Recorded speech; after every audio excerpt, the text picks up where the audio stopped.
ಓಂ ಶಾಂತಿ 21/9/2024 ಪ್ರಾತಃ ಮುರಳಿ. ಮಧುರ ಮಕ್ಕಳೇ, ತಂದೆಯು ಕಲ್ಪ ಕಲ್ಪವೂ ಬಂದು ನೀವು ಮಕ್ಕಳಿಗೆ ತಮ್ಮ ಪರಿಚಯವನ್ನು ಕೊಡುತ್ತಾರೆ. ನೀವು ಸಹ ಎಲ್ಲರಿಗೂ ತಂದೆಯ ಯಥಾರ್ಥ ಪರಿಚಯವನ್ನು ಕೊಡಬೇಕು. ಪ್ರಶ್ನೆ: ಮಕ್ಕಳ ಯಾವ ಪ್ರಶ್ನೆಯನ್ನು ಕೇಳಿ ತಂದೆಯೂ ಸಹ ಆಶ್ಚರ್ಯಚಕಿತರಾಗುತ್ತಾರೆ? ಉತ್ತರ: ಮಕ್ಕಳು ಹೇಳುತ್ತಾರೆ, ಬಾಬಾ, ನಾವು ನಿಮ್ಮ ಪರಿಚಯವನ್ನು ಕೊಡಲು ಬಹಳ ಕಷ್ಟವಾಗುತ್ತದೆ. ನಾವು ಹೇಗೆ ನಿಮ್ಮ ಪರಿಚಯವನ್ನು ಕೊಡುವುದು? ಈ ಪ್ರಶ್ನೆಯನ್ನು ಕೇಳಿ ತಂದೆಗೂ ಸಹ ಆಶ್ಚರ್ಯವಾಗುತ್ತದೆ. ಯಾವಾಗ ನಿಮಗೆ ತಂದೆಯು ತಮ್ಮ ಪರಿಚಯವನ್ನು ಕೊಟ್ಟಿದ್ದಾರೆಂದರೆ ನೀವು ಸಹ ಅನ್ಯರಿಗೆ ಕೊಡಬಹುದು. ಇದರಲ್ಲಿ ಕಷ್ಟದ ಮಾತೇ ಇಲ್ಲ. ಇದು ಬಹಳ ಸಹಜವಾಗಿದೆ. ನಾವೆಲ್ಲ ಆತ್ಮಗಳು ನಿರಾಕಾರಿಯಾಗಿದ್ದೇವೆಂದರೆ ಅವಶ್ಯಕವಾಗಿ ನಮ್ಮ ತಂದೆಯೂ ಸಹ ನಿರಾಕಾರನಾಗಿರುವರು. ಓಂ ಶಾಂತಿ. ಮಧುರಾತಿ ಮಧುರ ಆತ್ಮೀಯ ಮಕ್ಕಳು, ನಾವು ಬೇಹದ್ದಿನ ತಂದೆಯ ಬಳಿ ಕುಳಿತಿದ್ದೇವೆಂದು ತಿಳಿಯುತ್ತೀರಿ ಮತ್ತು ಇದು ಸಹ ನಿಮಗೆ ಗೊತ್ತಿದೆ. ಬೇಹದ್ದಿನ ತಂದೆಯು ಈ ರಥದಲ್ಲಿ ಬರುತ್ತಾರೆ. ಬಾಬ್ ದಾದಾ ಎಂದು ಹೇಳುತ್ತಾರೆಂದರೆ ಇದು ತಿಳಿದಿದೆ. ಶಿವ ತಂದೆಯು ಈ ರಥದಲ್ಲಿ ಬರುತ್ತಾರೆ, ತನ್ನ ಪರಿಚಯವನ್ನು ಕೊಡುತ್ತಿದ್ದಾರೆ. ಮಕ್ಕಳು ಸಹ ತಿಳಿದುಕೊಂಡಿದ್ದೀರಿ, ಅವರು ನಮ್ಮ ತಂದೆಯಾಗಿದ್ದಾರೆ. ಆ ತಂದೆಯು ಮತವನ್ನು ಕೊಡುತ್ತಾರೆ. ಆತ್ಮೀಯ ತಂದೆಯನ್ನು ನೆನಪು ಮಾಡಿ, ಆಗ ಪಾಪಗಳು ಭಸ್ಮವಾಗುತ್ತದೆ. ಇದಕ್ಕೆ ಯೋಗಾಗ್ನಿ ಎಂದು ಹೇಳಲಾಗುತ್ತದೆ. ಈಗ ನೀವು ತಂದೆಯನ್ನಂತೂ ಅರಿತುಕೊಂಡಿದ್ದೀರಿ ಅಂದ ಮೇಲೆ ತಂದೆಯ ಪರಿಚಯವನ್ನು ಅನ್ಯರಿಗೆ ಹೇಗೆ ಕೊಡುವುದೆಂದು ಹೇಳಲು ಸಾಧ್ಯವೇ? ನಿಮಗೂ ಸಹ ಬೇಹದ್ದಿನ ತಂದೆಯ ಪರಿಚಯವಿದೆ ಎಂದ ಮೇಲೆ ಅನ್ಯರಿಗೂ ಸಹ ಕೊಡಬಹುದು. ಹೇಗೆ ಪರಿಚಯವನ್ನು ಕೊಡುವುದೆಂಬ ಪ್ರಶ್ನೆಯೇ ಬರಲು ಸಾಧ್ಯವಿಲ್ಲ. ಹೇಗೆ ನೀವು ತಂದೆಯನ್ನರಿತುಕೊಂಡಿದ್ದೀರಿ, ಹಾಗೆಯೇ ನೀವು ಆತ್ಮಗಳ ತಂದೆಯು ಒಬ್ಬರೇ ಆಗಿದ್ದಾರೆ ಅನ್ನುವುದನ್ನು ಸಹ ಅನ್ಯರಿಗೆ ತಿಳಿಸಬಹುದು. ಇದರಲ್ಲಿ ತಬ್ಬಿಬಾಗುವ ಅವಶ್ಯಕತೆಯೇ ಇರುವುದಿಲ್ಲ. ಬಾಬಾ, ನಿಮ್ಮ ಪರಿಚಯವನ್ನು ಕೊಡಲು ಕಷ್ಟವಾಗುತ್ತದೆ ಎಂದು ಕೆಲವರು ಹೇಳುತ್ತಾರೆ. ಅರೆ, ತಂದೆಯ ಪರಿಚಯವನ್ನು ಕೊಡುವುದರಲ್ಲಿ ಕಷ್ಟದ ಮಾತೇ ಇಲ್ಲ. ಪ್ರಾಣಿಗಳು ಸಹ ನಾನು ಇಂತಹವರ ಮಗುವಾಗಿದ್ದೇನೆಂದು ಸನ್ನೆಯಿಂದಲೇ ಅರಿತುಕೊಳ್ಳುತ್ತದೆ. ನಿಮಗೂ ಸಹ ತಿಳಿದಿದೆ, ಅವರು ನಾವಾತ್ಮಗಳ ತಂದೆಯಾಗಿದ್ದಾರೆ. ನಾನಾತ್ಮನು ಈಗ ಈ ಶರೀರದಲ್ಲಿ ಪ್ರವೇಶವಾಗಿದ್ದೇನೆ. ಹೇಗೆ ಆತ್ಮವು ಅಕಾಲಮೂರ್ತಿಯಾಗಿದೆ ಎಂದು ತಂದೆಯು ತಿಳಿಸಿದ್ದಾರೆ, ಅಂದರೆ ಅದಕ್ಕೆ ಯಾವುದೇ ರೂಪವಿಲ್ಲ ಎಂದಲ್ಲ. ಮಕ್ಕಳು ಸಹ ಇದನ್ನು ಅರಿತುಕೊಂಡಿದ್ದೀರಿ. ಇದು ಸಂಪೂರ್ಣ ಸರಳವಾದ ಮಾತಾಗಿದೆ. ಆತ್ಮಗಳ ತಂದೆಯು ಒಬ್ಬರೇ ನಿರಾಕಾರನಾಗಿದ್ದಾರೆ. ನಾವೆಲ್ಲ ಆತ್ಮಗಳು ಪರಸ್ಪರ ಸಹೋದರರಾಗಿದ್ದೇವೆ, ತಂದೆಯ ಸಂತಾನರಾಗಿದ್ದೇವೆ. ತಂದೆಯಿಂದ ನಿಮಗೆ ಆಸ್ತಿಯೂ ಸಿಗುತ್ತದೆ. ಇದು ಸಹ ಗೊತ್ತಿದೆ. ಈ ಪ್ರಪಂಚದಲ್ಲಿ ತಂದೆ ಮತ್ತು ಅವರ ರಚನೆಯನ್ನು ತಿಳಿದುಕೊಳ್ಳದೇ ಇರುವಂತಹ ಮಕ್ಕಳು ಯಾರೂ ಇರುವುದಿಲ್ಲ. ನಮ್ಮ ತಂದೆಯ ಬಳಿ ಎಷ್ಟು ಸಂಪತ್ತಿದೆ ಎಂಬುದೆಲ್ಲವೂ ತಿಳಿದಿರುತ್ತದೆ. ಇದು ಮತ್ತೆ ಆತ್ಮಗಳು ಮತ್ತು ಪರಮಾತ್ಮನ ಮೇಳವಾಗಿದೆ. ಇದು ಕಲ್ಯಾಣಕಾರಿ ಮೇಳವಾಗಿದೆ. ತಂದೆಯು ಕಲ್ಯಾಣಕಾರಿಯಾಗಿದ್ದಾರೆ, ಬಹಳ ಕಲ್ಯಾಣ ಮಾಡುತ್ತಾರೆ. ತಂದೆಯನ್ನು ತಿಳಿದುಕೊಳ್ಳುವುದರಿಂದಲೇ ತಿಳಿಯುತ್ತೀರಿ, ಬೇಹದ್ದಿನ ತಂದೆಯಿಂದ ನಮಗೆ ಬೇಹದ್ದಿನ ಆಸ್ತಿಯು ಸಿಗುತ್ತದೆ. ಆ ಸನ್ಯಾಸಿ ಗುರುಗಳು ಶಿಷ್ಯರಿಗೆ ತಮ್ಮ ಗುರುವಿನ ಆಸ್ತಿಯ ಬಗ್ಗೆ ತಿಳಿದಿರುವುದೇ ಇಲ್ಲ. ನಮ್ಮ ಗುರುವಿನ ಬಳಿ ಎಷ್ಟು ಸಂಪತ್ತಿರುವುದೆಂದು ಕೆಲವರು ವಿರಳವಾಗಿ ಅರಿತುಕೊಂಡಿರುತ್ತಾರೆ. ನಿಮ್ಮ ಬುದ್ಧಿಯಲ್ಲಿ ಅಂತೂ ಇದೆ, ಅವರು ಶಿವ ತಂದೆಯಾಗಿದ್ದಾರೆ. ಸಂಪತ್ತೆಲ್ಲವೂ ತಂದೆಯ ಬಳಿ ಇರುತ್ತದೆ. ವಿಶ್ವದ ರಾಜ್ಯಭಾಗ್ಯ ಸ್ವರ್ಗವು ಬೇಹದ್ದಿನ ತಂದೆಯ ಬಳಿ ಇದೆಯೆಂದು ಮಕ್ಕಳಿಗೆ ತಿಳಿದಿದೆ. ಈ ಮಾತುಗಳು ನೀವು ಮಕ್ಕಳ ವಿನಃ ಮತ್ಯಾರ ಬುದ್ಧಿಯಲ್ಲಿಯೂ ಇಲ್ಲ. ಲೌಕಿಕ ತಂದೆಯ ಬಳಿ ಯಾವ ಆಸ್ತಿ ಇದೆ ಎಂಬುದನ್ನು ಅವರ ಮಕ್ಕಳೇ ತಿಳಿದುಕೊಂಡಿರುತ್ತಾರೆ. ಈಗ ನೀವು ಹೇಳುತ್ತೀರಿ, ನಾವು ಬದುಕಿದ್ದಂತೆಯೇ ಪಾರಲೌಕಿಕ ತಂದೆಯ ಮಕ್ಕಳಾಗಿದ್ದೇವೆ, ಅವರಿಂದ ಏನು ಸಿಗುತ್ತದೆ ಎಂಬುದು ಸಹ ತಿಳಿದಿದೆ. ನಾವು ಮೊದಲು ಶೂದ್ರ ಕುಲದವರಾಗಿದ್ದೆವು, ಈಗ ಬ್ರಾಹ್ಮಣ ಕುಲದಲ್ಲಿ ಬಂದು ಬಿಟ್ಟಿದ್ದೇವೆ. ಈ ಜ್ಞಾನವಿದೆ. ತಂದೆಯು ಈ ಬ್ರಹ್ಮರವರ ತನುವಿನಲ್ಲಿ ಬರುತ್ತಾರೆ. ಇವರಿಗೆ ಪ್ರಜಾಪಿತ ಬ್ರಹ್ಮನೆಂದು ಹೇಳಲಾಗುತ್ತದೆ. ಶಿವನು ಎಲ್ಲ ಆತ್ಮಗಳ ತಂದೆಯಾಗಿದ್ದಾರೆ. ಈ ಪ್ರಜಾಪಿತ ಬ್ರಹ್ಮರವರು ಗ್ರೇಟ್ ಗ್ರೇಟ್ ಗ್ರ್ಯಾಂಡ್ ಫಾದರ್ ಎಂದು ಹೇಳುತ್ತಾರೆ. ಈಗ ನಾವು ಇವರ ಮಕ್ಕಳಾಗಿದ್ದೇವೆ. ಎಲ್ಲಿ ನೋಡಿದರಲ್ಲಿ ಪ್ರತ್ಯಕ್ಷವಾಗುತ್ತಾರೆ. ಅವರು ತಿಳಿಸಿಕೊಡುವವರಾಗಿದ್ದಾರೆ ಎಂದು ಶಿವ ತಂದೆಗೆ ಹೇಳುತ್ತಾರೆ. ಇದನ್ನೂ ಸಹ ನೀವೀಗ ತಿಳಿದುಕೊಂಡಿದ್ದೀರಿ. ಅವರು ಹೇಗೆ ರಚನೆಯ ಆದಿ ಮಧ್ಯ ಅಂತ್ಯದ ಜ್ಞಾನವನ್ನು ಕೊಡುತ್ತಾರೆ. ಅವರು ಎಲ್ಲ ಆತ್ಮಗಳ ತಂದೆಯಾಗಿದ್ದಾರೆ. ಅವರಿಗೆ ನಾಮರೂಪದಿಂದ ಭಿನ್ನವೆಂದು ಹೇಳುವುದು ಅಸತ್ಯವಾಗಿದೆ. ಅವರ ನಾಮರೂಪವು ನೆನಪಿದೆ. ರಾತ್ರಿಯನ್ನು ಆಚರಿಸುತ್ತಾರೆ. ಜಯಂತಿಯು ಮನುಷ್ಯರದಾಗುತ್ತದೆ. ಶಿವ ತಂದೆಯದು ರಾತ್ರಿ ಎಂದು ಹೇಳುತ್ತಾರೆ. ರಾತ್ರಿ ಎಂದು ಯಾವುದಕ್ಕೆ ಹೇಳಲಾಗುತ್ತದೆ ಎಂಬುದನ್ನು ಮಕ್ಕಳು ತಿಳಿದುಕೊಂಡಿದ್ದೀರಿ.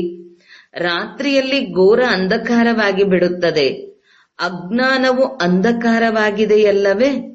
ಜ್ಞಾನ ಸೂರ್ಯ ಪ್ರಕಟ, ಅಜ್ಞಾನ ಅಂಧಕಾರವು ವಿನಾಶವೆಂದು ಈಗಲೂ ಹಾಡುತ್ತಾರೆ. ಆದರೆ ಅರ್ಥವನ್ನು ತಿಳಿದುಕೊಂಡಿಲ್ಲ. ಸೂರ್ಯನು ಯಾರು ಯಾವಾಗ ಪ್ರಕಟವಾದರೂ ಏನನ್ನೂ ತಿಳಿದುಕೊಳ್ಳುವುದಿಲ್ಲ. ತಂದೆಯು ತಿಳಿಸುತ್ತಾರೆ, ಜ್ಞಾನ ಸೂರ್ಯನಿಗೆ ಜ್ಞಾನ ಸಾಗರನೆಂದೂ ಹೇಳಲಾಗುತ್ತದೆ. ಬೇಹದ್ದಿನ ಜ್ಞಾನ ಸಾಗರನಾಗಿದ್ದಾರೆ. ಸನ್ಯಾಸಿ, ಗುರು, ಗೋಸಾಯ್ ಮೊದಲಾದವರು ತಮ್ಮನ್ನು ಶಾಸ್ತ್ರಗಳ ಅಥಾರಿಟಿಯಾಗಿದ್ದೇವೆಂದು ತಿಳಿಯುತ್ತಾರೆ. ಅದೆಲ್ಲವೂ ಭಕ್ತಿಯಾಗಿದೆ. ಬಹಳ ವೇದಶಾಸ್ತ್ರಗಳನ್ನು ಓದಿ ವಿದ್ವಾಂಸರಾಗುತ್ತಾರೆ ಅಂದಾಗ ತಂದೆಯು ಆತ್ಮೀಯ ಮಕ್ಕಳಿಗೆ ಕುಳಿತು ತಿಳಿಸಿಕೊಡುತ್ತಾರೆ. ಇದಕ್ಕೆ ಆತ್ಮರು ಮತ್ತು ಪರಮಾತ್ಮನ ಮೇಳವೆಂದು ಹೇಳಲಾಗುತ್ತದೆ. ನಿಮಗೂ ಸಹ ತಿಳಿದಿದೆ, ತಂದೆಯು ಈ ರಥದಲ್ಲಿ ಬಂದಿದ್ದಾರೆ. ಈ ಮೇಳವನ್ನು ಮಿಲನವೆಂದು ಹೇಳುತ್ತಾರೆ. ಯಾವಾಗ ನಾವು ಮನೆಗೆ ಹೋಗುತ್ತೇವೋ ಅದು ಸಹ ಮೇಳವಾಗಿದೆ. ಇಲ್ಲಿ ಸ್ವಯಂ ತಂದೆಯು ಕುಳಿತು ಓದಿಸುತ್ತಾರೆ. ಅವರು ತಂದೆಯೂ ಆಗಿದ್ದಾರೆ, ಶಿಕ್ಷಕನೂ ಆಗಿದ್ದಾರೆ. ಇದೊಂದೇ ಮಾತನ್ನು ಬಹಳ ಚೆನ್ನಾಗಿ ಧಾರಣೆ ಮಾಡಿ ಮರೆಯಬೇಡಿ. ತಂದೆಯು ನಿರಾಕಾರನಾಗಿದ್ದಾರೆ. ಅವರಿಗೆ ತಮ್ಮದೇ ಆದ ಶರೀರವಿಲ್ಲ ಅಂದ ಮೇಲೆ ಅವಶ್ಯಕವಾಗಿ ಪಡೆದುಕೊಳ್ಳಬೇಕಾಗುತ್ತದೆ. ಆದ್ದರಿಂದ ಸ್ವಯಂ ತಂದೆಯೇ ತಿಳಿಸುತ್ತಾರೆ, ನಾನು ಪ್ರಕೃತಿಯ ಆಧಾರವನ್ನು ಪಡೆದುಕೊಳ್ಳುತ್ತೇನೆ. ಇಲ್ಲದಿದ್ದರೆ ಹೇಗೆ ಮಾತನಾಡಲಿ? ಶರೀರವಿಲ್ಲದೆ ಹೇಳಲು ಸಾಧ್ಯವಿಲ್ಲ. ಆದ್ದರಿಂದ ತಂದೆಯು ಈ ತನುವಿನಲ್ಲಿ ಬರುತ್ತಾರೆ. ಇವರ ಹೆಸರು ಬ್ರಹ್ಮ ಎಂದು ಇಟ್ಟಿದ್ದಾರೆ. ನಾವು ಸಹ ಶೂದ್ರರಿಂದ ಬ್ರಾಹ್ಮಣರಾದವೆಂದರೆ ಹೆಸರು ಬದಲಾಗಲೇಬೇಕು. ನಿಮಗೂ ಸಹ ಆದಿಯಲ್ಲಿ ಹೆಸರುಗಳನ್ನಿಟ್ಟಿದ್ದರು. ಆದರೆ ಅವರಲ್ಲಿಯೂ ನೋಡಿ, ಈಗ ಕೆಲವರು ಇಲ್ಲವೇ ಇಲ್ಲ. ಆದ್ದರಿಂದಲೇ ಬ್ರಾಹ್ಮಣರ ಮಾಲೆಯು ತಯಾರಾಗುವುದಿಲ್ಲ. ಮೊದಲ ನಂಬರಿನ ಮಾಲೆಯ ಮಣಿ ಯಾರು? ದಂಪತಿಗಳೆಂದು ಹೇಳುತ್ತಾರೆ. ಆದ್ದರಿಂದಲೇ ಸೂಕ್ಷ್ಮವತನದಲ್ಲಿಯೂ ಇಬ್ಬರ ಕಂಬೈನ್ ಸ್ವರೂಪವನ್ನು ತೋರಿಸುತ್ತಾರೆ. 4 ಭುಜಗಳ ವಿಷ್ಣುವನ್ನು ತೋರಿಸಿದ್ದಾರೆ. ಅದರಲ್ಲಿ 2 ಭುಜ ಲಕ್ಷ್ಮಿಯದು, 2 ಭುಜ ನಾರಾಯಣನದಾಗಿದೆ. ತಂದೆಯು ತಿಳಿಸುತ್ತಾರೆ, ನಾನು ಅಗಸನಾಗಿದ್ದೇನೆ. ನಾನು ಯೋಗ ಬಲದಿಂದ ನೀವಾತ್ಮರನ್ನು ಶುದ್ಧ ಮಾಡುತ್ತೇನೆ. ಆದರೂ ಸಹ ಮತ್ತೆ ನೀವು ವಿಕಾರದಲ್ಲಿ ಹೋಗಿ ತಮ್ಮ ಶೃಂಗಾರವನ್ನೇ ಕೆಡಿಸಿಕೊಳ್ಳುತ್ತೀರಿ. ತಂದೆಯು ಎಲ್ಲರನ್ನೂ ಶುದ್ಧ ಮಾಡಲು ಬರುತ್ತಾರೆ. ಬಂದು ಮಕ್ಕಳಿಗೆ ಕಲಿಸುತ್ತಾರೆಂದರೆ ಅವಶ್ಯಕವಾಗಿ ಕಲಿಸುವವರು ಇರಬೇಕಲ್ಲವೇ? ಪತೀತ ಪಾವನ ಬಂದು ನಮ್ಮನ್ನು ಪಾವನ ಮಾಡಿ ಎಂದು ಕರೆಯುತ್ತಾರೆ. ವಸ್ತ್ರಗಳು ಸಹ ಮೈಲಿಗೆಯಾದಾಗ ಅದನ್ನು ಒಗೆದು ಶುದ್ಧ ಮಾಡಲಾಗುತ್ತದೆ. ನೀವು ಸಹ ಅವರನ್ನು ಪತೀತ ಪಾವನ ತಂದೆಯೇ ಬಂದು ಪಾವನ ಮಾಡಿ ಎಂದು ಕರೆಯುತ್ತೀರಿ. ಆತ್ಮವು ಪಾವನವಾದರೆ ಶರೀರವು ಪಾವನವಾದದ್ದೇ ಸಿಗುವುದು ಅಂದಾಗ ಮೂಲ ಮಾತಾಗಿದೆ, ತಂದೆಯ ಪರಿಚಯ ಕೊಡುವುದು. ಇದರಲ್ಲಿ ಪ್ರಶ್ನೆಯನ್ನು ಕೇಳಲು ಸಾಧ್ಯವಿಲ್ಲ. ಏಕೆಂದರೆ ನಿಮಗೂ ಸಹ ತಂದೆಯು ಪರಿಚಯವನ್ನು ಕೊಟ್ಟಿದ್ದಾರೆ. ಹಾಗಾಗಿ ನೀವು ತಂದೆಯ ಬಳಿ ಬಂದಿದ್ದೀರಲ್ಲವೇ? ತಂದೆಯು ಎಲ್ಲಿದ್ದಾರೆ? ಈ ರಥದಲ್ಲಿದ್ದಾರೆ. ಇದು ಅಕಾಲ ಸಿಂಹಾಸನವಾಗಿದೆ. ನೀವಾತ್ಮಗಳು ಸಹ ಅಕಾಲ ಮೂರ್ತಿಯಾಗಿದ್ದೀರಿ. ಇವೆಲ್ಲವೂ ಶರೀರಗಳು ನಿಮ್ಮ ಸಿಂಹಾಸನಗಳಾಗಿವೆ. ಯಾವುದರಲ್ಲಿ ನೀವೆಲ್ಲರೂ ವಿರಾಜಮಾನವಾಗಿದ್ದೀರಿ. ಅಲ್ಲಿ ತೋರಿಸುವ ಅಕಾಲ ಸಿಂಹಾಸನವಂತೂ ಕಾಣಿಸುವಂತದ್ದು. ಹಾಗೆಯೇ ನಿಮಗೆ ತಿಳಿದಿದೆ, ನಾನು ಅಕಾಲ ಮೂರ್ತಿ ಅರ್ಥಾತ್ ನಿರಾಕಾರನಾಗಿದ್ದೇನೆ. ನನಗೆ ಸಾಕಾರ ರೂಪವಿಲ್ಲ.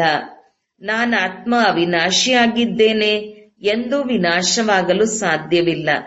ಒಂದು ಶರೀರವನ್ನು ಬಿಟ್ಟು ಇನ್ನೊಂದನ್ನು ಪಡೆದುಕೊಳ್ಳುತ್ತೇನೆ. ನಾನಾತ್ಮನ ಪಾತ್ರವು ಅವಿನಾಶಿಯಾಗಿ ನೋಂದಾವಣೆಯಾಗಿದೆ. ಇಂದಿಗೆ 5000 ವರ್ಷಗಳ ಹಿಂದೆಯೂ ಸಹ ನಮ್ಮ ಪಾತ್ರವು ಹೀಗೆಯೇ ನೋಂದಾವಣೆಯಾಗಿತ್ತು. 1 ಸಂವತ್ಸರದಿಂದ ನಾವಿಲ್ಲಿ ಪಾತ್ರವನ್ನು ಅಭಿನಯಿಸಲು ಮನೆಯಿಂದ ಬರುತ್ತೇವೆ. ಇದು 5000 ವರ್ಷಗಳ ಚಕ್ರವಾಗಿದೆ. ಇದಕ್ಕೆ ಮನುಷ್ಯರು ಲಕ್ಷಾಂತರ ವರ್ಷಗಳೆಂದು ಹೇಳುತ್ತಾರೆ. ಆದ್ದರಿಂದ ಕೆಲವು ವರ್ಷಗಳು ವಿಚಾರದಲ್ಲಿ ಬರುವುದಿಲ್ಲ. ಅಂದಾಗ ನಾವು ತಂದೆಯ ಪರಿಚಯವನ್ನು ಅನ್ಯರಿಗೆ ಹೇಗೆ ಕೊಡುವುದೆಂದು ಪ್ರಶ್ನಿಸಲು ಸಾಧ್ಯವಿಲ್ಲ. ಮಕ್ಕಳು ಇಂತಿಂತಹ ಪ್ರಶ್ನೆಗಳನ್ನು ಕೇಳಿದಾಗ ಆಶ್ಚರ್ಯವೆನಿಸುತ್ತದೆ. ಅರೆ, ನೀವು ತಂದೆಯ ಮಕ್ಕಳಾಗಿದ್ದೀರಿ ಅಂದ ಮೇಲೆ ತಂದೆಯ ಪರಿಚಯವನ್ನು ಕೊಡಲು ಏಕೆ ಸಾಧ್ಯವಿಲ್ಲ? ನಾವೆಲ್ಲರೂ ಆತ್ಮರಾಗಿದ್ದೇವೆ. ಅವರು ನಮ್ಮ ತಂದೆಯಾಗಿದ್ದಾರೆ. ಸರ್ವರ ಸದ್ಗತಿಯನ್ನು ಮಾಡುತ್ತಾರೆ. ಯಾವಾಗ ಸದ್ಗತಿ ಮಾಡುತ್ತಾರೆಂಬುದು ಸಹ ಈಗ ನಿಮಗೆ ತಿಳಿದಿದೆ. ಕಲ್ಪವು ಕಲ್ಪದ ಸಂಗಮ ಯುಗದಲ್ಲಿ ಬಂದು ಸರ್ವರ ಪ್ರತಿ ಸದ್ಗತಿ ಮಾಡುತ್ತಾರೆ. ಇನ್ನು 40,000 ವರ್ಷಗಳಿದೆ ಎಂದು ಮನುಷ್ಯರು ತಿಳಿಯುತ್ತಾರೆ ಮತ್ತು ಪರಮಾತ್ಮನ ಬಗ್ಗೆ ಮೊದಲೇ ನಾಮರೂಪದಿಂದ ಭಿನ್ನ ಎಂದು ಹೇಳಿಬಿಡುತ್ತಾರೆ. ಈಗ ನಾಮರೂಪದಿಂದ ಭಿನ್ನವಾದ ವಸ್ತು ಯಾವುದೂ ಇರುವುದಿಲ್ಲ. ಕಲ್ಲು ಮುಳ್ಳಿಗೂ ಸಹ ಹೆಸರಿದೆಯಲ್ಲವೇ? ಆದ್ದರಿಂದ ತಂದೆಯು ತಿಳಿಸುತ್ತಾರೆ, ಮಧುರಾತಿ ಮಧುರ ಮಕ್ಕಳೇ, ನೀವಿಲ್ಲಿ ಬೇಹದ್ದಿನ ತಂದೆಯ ಬಳಿ ಬಂದಿದ್ದೀರಿ. ತಂದೆಗೂ ತಿಳಿದಿದೆ ಅನೇಕ ಮಕ್ಕಳಿದ್ದಾರೆ. ಮಕ್ಕಳೀಗ ಸೀಮಿತ ಮತ್ತು ಬೇಹದ್ದಿನಿಂದಲೂ ಮೇಲೆ ಹೋಗಬೇಕು. ಎಲ್ಲಾ ಮಕ್ಕಳನ್ನು ನೋಡುತ್ತೇನೆ. ನಮಗೆ ಗೊತ್ತಿದೆ ಇವರೆಲ್ಲರನ್ನೂ ಕರೆದುಕೊಂಡು ಹೋಗುವುದಕ್ಕಾಗಿ ಬಂದಿದ್ದೇನೆ. ಸತ್ಯಯುಗದಲ್ಲಂತೂ ಕೆಲವರೇ ಇರುತ್ತಾರೆ. ಎಷ್ಟು ಸ್ಪಷ್ಟವಾಗಿದೆ. ಆದ್ದರಿಂದಲೇ ಚಿತ್ರಗಳ ಬಗ್ಗೆ ತಿಳಿಸಲಾಗುತ್ತದೆ. ಜ್ಞಾನವು ಬಹಳ ಸಹಜವಾಗಿದೆ. ಆದರೆ ನೆನಪಿನ ಯಾತ್ರೆಯಲ್ಲಿಯೇ ಸಮಯ ಹಿಡಿಸುತ್ತದೆ. ಇಂತಹ ತಂದೆಯನ್ನಂತೂ ಎಂದಿಗೂ ಮರೆಯಬಾರದು. ತಂದೆಯೂ ಸಹ ತಿಳಿಸುತ್ತಾರೆ, ನನ್ನೊಬ್ಬನನ್ನು ನೆನಪು ಮಾಡಿ, ಆಗ ಪಾವನರಾಗಿ ಬಿಡುತ್ತೀರಿ.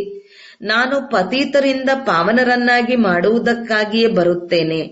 ನೀವು ಅಕಾಲ ಮೂರ್ತಿ ಆತ್ಮಗಳೆಲ್ಲರೂ ತಮ್ಮ ತಮ್ಮ ಸಿಂಹಾಸನದಲ್ಲಿ ವಿರಾಜಮಾನವಾಗಿದ್ದೀರಿ. ತಂದೆಯೂ ಸಹ ಈ ಸಿಂಹಾಸನವನ್ನು ಲೋನ್ ಆಗಿ ಪಡೆದಿದ್ದಾರೆ. ಈ ಭಾಗ್ಯಶಾಲಿ ರಥದಲ್ಲಿ ತಂದೆಯು ಪ್ರವೇಶ ಮಾಡುತ್ತಾರೆ. ಪರಮಾತ್ಮನಿಗೆ ನಾಮರೂಪ ಇಲ್ಲವೆಂದು ಕೆಲವರು ಹೇಳುತ್ತಾರೆ. ಆದರೆ ಇದಂತೂ ಸಾಧ್ಯವೇ ಇಲ್ಲ. ಅವರನ್ನು ಎಷ್ಟೊಂದು ಕರೆಯುತ್ತಾರೆ, ಮಹಿಮೆ ಮಾಡುತ್ತಾರೆಂದರೆ ಅವಶ್ಯಕವಾಗಿ ಅವರ ಯಾವುದೋ ರೂಪವಿದೆಯಲ್ಲವೇ? ತಮೋ ಪ್ರಧಾನವಾಗಿರುವ ಕಾರಣ ಏನನ್ನೂ ತಿಳಿದುಕೊಳ್ಳುವುದಿಲ್ಲ. ತಂದೆ ತಿಳಿಸಿಕೊಡುತ್ತಾರೆ, ಮಧುರಾತಿ ಮಧುರ ಮಕ್ಕಳೇ, ಇಷ್ಟು 84 ಲಕ್ಷ ಯೋನಿಗಳಂತೂ ಇರುವುದೇ ಇಲ್ಲ. ಇರುವುದೇ 84 ಜನ್ಮಗಳು. ಪುನರ್ಜನ್ಮವಂತೂ ಎಲ್ಲರಿಗೂ ಇದೆ. ಬ್ರಹ್ಮತತ್ವದಲ್ಲಿ ಹೋಗಿ ಲೀನವಾಗುವುದಾಗಲಿ ಮೋಕ್ಷವನ್ನು ಪಡೆಯುವುದಾಗಲಿ ಇಲ್ಲ. ಇದಂತೂ ಮಾಡಲ್ಪಟ್ಟಂತಹ ನಾಟಕವಾಗಿದೆ. ಅದರಲ್ಲಿ ಒಬ್ಬರೂ ಸಹ ಹೆಚ್ಚು ಕಡಿಮೆ ಇರಲು ಸಾಧ್ಯವಿಲ್ಲ. ಈ ಅನಾದಿ ಅವಿನಾಶಿ ನಾಟಕದಿಂದಲೇ ಮತ್ತೆ ಚಿಕ್ಕ ಚಿಕ್ಕ ನಾಟಕಗಳನ್ನು ಅವರು ರಚಿಸುತ್ತಾರೆ.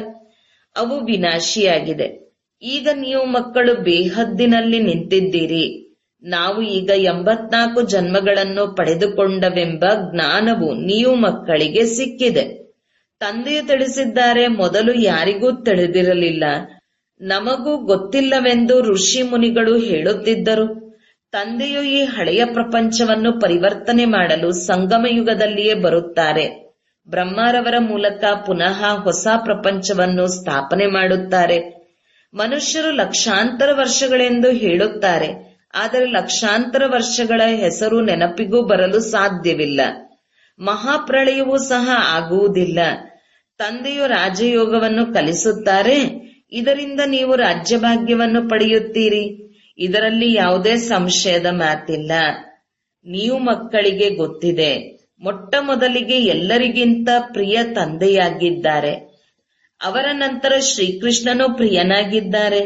ನೀವು ತಿಳಿದುಕೊಂಡಿದ್ದೀರಿ, ಕೃಷ್ಣನು ಸ್ವರ್ಗದ ಮೊದಲನೇ ರಾಜಕುಮಾರನಾಗಿದ್ದನು. ಕೃಷ್ಣನು ನಂತರ 84 ಜನ್ಮಗಳನ್ನು ಪಡೆದುಕೊಳ್ಳುತ್ತಾನೆ. ನಂತರ ಅವರದೇ ಅಂತಿಮ ಜನ್ಮದಲ್ಲಿ ನಾನು ಪ್ರವೇಶ ಮಾಡುತ್ತೇನೆ. ಈಗ ನೀವು ಪತೀತರಿಂದ ಪಾವನರಾಗಬೇಕು. ಪತೀತ ಪಾವನನು ತಂದೆಯೇ ಆಗಿದ್ದಾರೆ. ನೀರಿನ ನದಿಗಳು ಶುದ್ಧವಾಗಿರುತ್ತದೆ, ಕೊಳಕೇನು ಇರುವುದಿಲ್ಲ. ಇಲ್ಲಂತೂ ಎಷ್ಟೊಂದು ಕೊಳಕು ಬೀಳುತ್ತಿರುತ್ತದೆ. ಈ ಬಾಬಾರವರು ನೋಡಿದ್ದಾರೆ. ಆದರೆ ಆ ಸಮಯದಲ್ಲಂತೂ ಜ್ಞಾನವಿರುವುದಿಲ್ಲ. ನೀರು ಹೇಗೆ ಪಾವನ ಮಾಡಲು ಸಾಧ್ಯವೆಂದು ಈಗ ಆಶ್ಚರ್ಯವೆನಿಸುತ್ತದೆ. ಅಂದಾಗ ತಂದೆಯು ತಿಳಿಸುತ್ತಾರೆ, ಮಧುರ ಮಕ್ಕಳೇ, ತಂದೆಯನ್ನು ಹೇಗೆ ನೆನಪು ಮಾಡುವುದು ಎಂದು. ಎಂದಿಗೂ ತಬ್ಬಿಬಾಗಬೇಡಿ. ಅರೆ, ನೀವು ತಂದೆಯನ್ನೇ ನೆನಪು ಮಾಡಲು ಸಾಧ್ಯವಿಲ್ಲವೇ? ಅವರು ಕುಕವಂಶಾವಳಿಗಳಾಗಿದ್ದಾರೆ. ನೀವು ದತ್ತು ಮಕ್ಕಳಾಗಿದ್ದೀರಿ. ದತ್ತು ಮಕ್ಕಳಿಗೆ ಯಾವಾಗ ತಂದೆಯಿಂದ ಆಸ್ತಿಯು ಸಿಗುವುದೋ ಅವರನ್ನು ಮರೆಯಲಾಗುತ್ತದೆಯೇ? ಬೇಹದ್ದಿನ ತಂದೆಯಿಂದ ಬೇಹದ್ದಿನ ಆಸ್ತಿಯು ಸಿಗುತ್ತದೆ ಎಂದರೆ ಅವರನ್ನು ಮರೆಯಬೇಕೇ? ಲೌಕಿಕ ಮಕ್ಕಳು ತಂದೆಯನ್ನು ಮರೆಯುತ್ತಾರೆಯೇ? ಇಲ್ಲಿ ಮಾಯೆಯ ಯುದ್ಧವು ನಡೆಯುತ್ತದೆ. ಇಡೀ ಪ್ರಪಂಚವೇ ಕರ್ಮಕ್ಷೇತ್ರವಾಗಿದೆ. ಆತ್ಮವು ಶರೀರದಲ್ಲಿ ಪ್ರವೇಶ ಮಾಡಿ ಇಲ್ಲಿ ಕರ್ಮ ಮಾಡುತ್ತದೆ. ತಂದೆಯು ಕರ್ಮ, ಅಕರ್ಮ, ವಿಕರ್ಮದ ರಹಸ್ಯವನ್ನು ತಿಳಿಸುತ್ತಾರೆ. ಇಲ್ಲಿ ರಾವಣ ರಾಜ್ಯದಲ್ಲಿ ಕರ್ಮಗಳು ವಿಕರ್ಮಗಳಾಗುತ್ತವೆ. ಅಲ್ಲಿ ರಾವಣ ರಾಜ್ಯವೇ ಇಲ್ಲವಾಗಿದ್ದರಿಂದ ಕರ್ಮವು ಅಕರ್ಮವಾಗುತ್ತದೆ. ಯಾವುದೇ ವಿಕರ್ಮವಾಗುವುದಿಲ್ಲ. ಇದು ಬಹಳ ಸಹಜವಾದ ಮಾತಾಗಿದೆ. ಇಲ್ಲಿ ರಾವಣ ರಾಜ್ಯದಲ್ಲಿ ಕರ್ಮಗಳು ವಿಕರ್ಮಗಳಾಗುತ್ತವೆ. ಆದ್ದರಿಂದ ವಿಕರ್ಮಗಳ ಶಿಕ್ಷೆಗಳನ್ನು ಅನುಭವಿಸಬೇಕಾಗುತ್ತದೆ. ರಾವಣ ಅನಾದಿ ಎಂದು ಹೇಳಬಾರದು. ಅರ್ಧಕಲ್ಪ ರಾವಣ ರಾಜ್ಯ, ಅರ್ಧಕಲ್ಪ ರಾಮರಾಜ್ಯ. ನೀವು ದೇವತೆಗಳಾಗಿದ್ದಾಗ ನಿಮ್ಮ ಕರ್ಮವು ಅಕರ್ಮವಾಗುತ್ತಿತ್ತು. ಈಗ ಈ ಜ್ಞಾನವಿದೆ. ಮಕ್ಕಳಾಗಿದ್ದೀರಿ ಅಂದ ಮೇಲೆ ವಿದ್ಯೆಯನ್ನು ಓದಬೇಕು. ಓದುವಾಗ ಮತ್ಯಾವುದೇ ಉದ್ಯೋಗ, ವ್ಯವಹಾರ ಮೊದಲಾದುದರ ವಿಚಾರವು ಬರಬಾರದು. ಆದರೆ ಗೃಹಸ್ಥ ವ್ಯವಹಾರದಲ್ಲಿರುತ್ತಾ ಉದ್ಯೋಗ ವ್ಯವಹಾರಗಳನ್ನು ಮಾಡುತ್ತಾ ಕಮಲ ಪುಷ್ಪ ಸಮಾನರಾಗಿರಿ ಎಂದು ತಂದೆಯು ತಿಳಿಸುತ್ತಾರೆ. ನೀವು ಇಂತಹ ದೇವತೆಗಳಾಗುವವರಿದ್ದೀರಿ. ಈ ಅಲಂಕಾರಗಳನ್ನು ವಿಷ್ಣುವಿಗೆ ತೋರಿಸಿದ್ದಾರೆ. ಏಕೆಂದರೆ ಈಗ ಇವು ನಿಮಗೆ ಶೋಭಿಸುವುದಿಲ್ಲ, ವಿಷ್ಣುವಿಗೆ ಶೋಭಿಸುತ್ತದೆ. ಅದೇ ವಿಷ್ಣುವಿನ 2 ರೂಪ ಲಕ್ಷ್ಮೀನಾರಾಯಣರಾಗುವವರಿದ್ದೀರಿ. ಅವರದು ಅಹಿಂಸಾ ಪರಮೋ ದೇವಿ ದೇವತಾ ಧರ್ಮವಾಗಿದೆ. ಯಾವುದೇ ವಿಕಾರದ, ಕಾಮದ ಕತ್ತಿ ಇರುವುದಿಲ್ಲ ಹಾಗೂ ಜಗಳ ಕಲಹವೂ ಆಗುವುದಿಲ್ಲ. ನೀವು ಡಬಲ್ ಅಹಿಂಸಕರಾಗುತ್ತೀರಿ. ಸತ್ಯಯುಗದ ಮಾಲೀಕರಾಗಿದ್ದೀರಿ. ಹೆಸರೇ ಆಗಿದೆ ಸ್ವರ್ಣಿಮ ಯುಗ, ಸ್ವರ್ಣಿಮ ಪ್ರಪಂಚ. ಆತ್ಮ ಮತ್ತು ಶರೀರ 2 ಕಂಚನವಾಗಿ ಬಿಡುತ್ತದೆ. ಕಂಚನ ಕಾಯವನ್ನಾಗಿ ಯಾರು ಮಾಡುತ್ತಾರೆ? ತಂದೆ. ಈಗಂತೂ ಕಬ್ಬಿಣದ ಸಮಾನವಾಗಿದೆಯಲ್ಲವೇ? ಇಲ್ಲಿ ಸತ್ಯಯುಗವಿತ್ತು, ಈಗ ಕಳೆದು ಹೋಯಿತೆಂದು ನೀವು ಹೇಳುತ್ತೀರಿ. ನೆನ್ನೆಯ ದಿನ ಸತ್ಯಯುಗ ಇತ್ತಲ್ಲವೇ? ನೀವು ರಾಜ್ಯ ಮಾಡುತ್ತಿದ್ದೀರಿ. ನೀವು ಜ್ಞಾನಪೂರ್ಣರಾಗುತ್ತಾ ಇದ್ದೀರಿ. ಆದರೆ ಎಲ್ಲರೂ ಒಂದೇ ರೀತಿ ಆಗುವುದಿಲ್ಲ. ಒಳ್ಳೆಯದು.